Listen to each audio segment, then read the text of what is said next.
Balagtas Francisco Balagtas Academy Band ay tinatag ni Dr. Ismael E. Yangas Sr. Siya po ang unang pangulo at founder ng paaralan.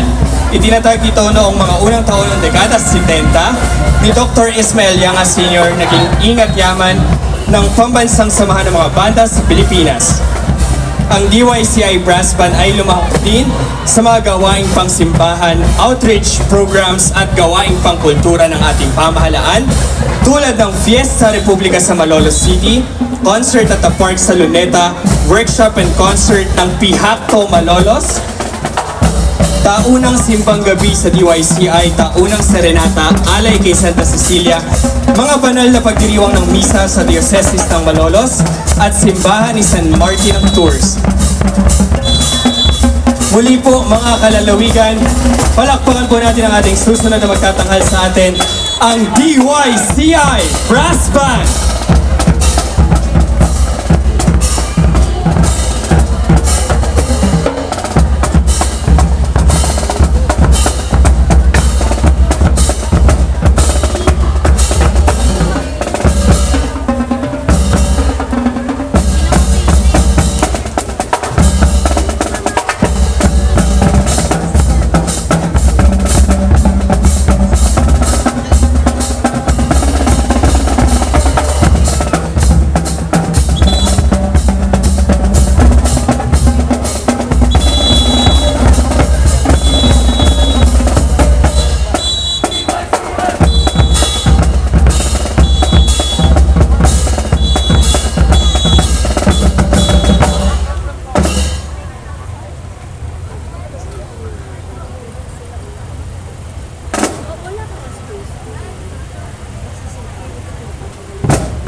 Maraming salamat, DYCI Brass Band. Pinapanatili po natin ang manugod na pag-aanyaya. Nasaksiyan po natin ang mga susunod na mga pangyayari sapagkat nakapananabik ang fireworks display. Ito po ang kauna-unang pagkakataon na sa pagbubukas ng Singkaban Fiesta ay nadagdag ang paligsahan sa pagpapasyo at pagtugtog ng banda ng mga musiko. Marami pong nag-aabang na sorpresa. Manatili po tayo sapagkat papainit ng papainit ang gabi ng pagdiriwang. Ngayon naman po ay pasalubungan natin masigabong palakpakan ng ating susunod na musiko. Noong 19 ng Abril 1985, ang susunod na banda po ay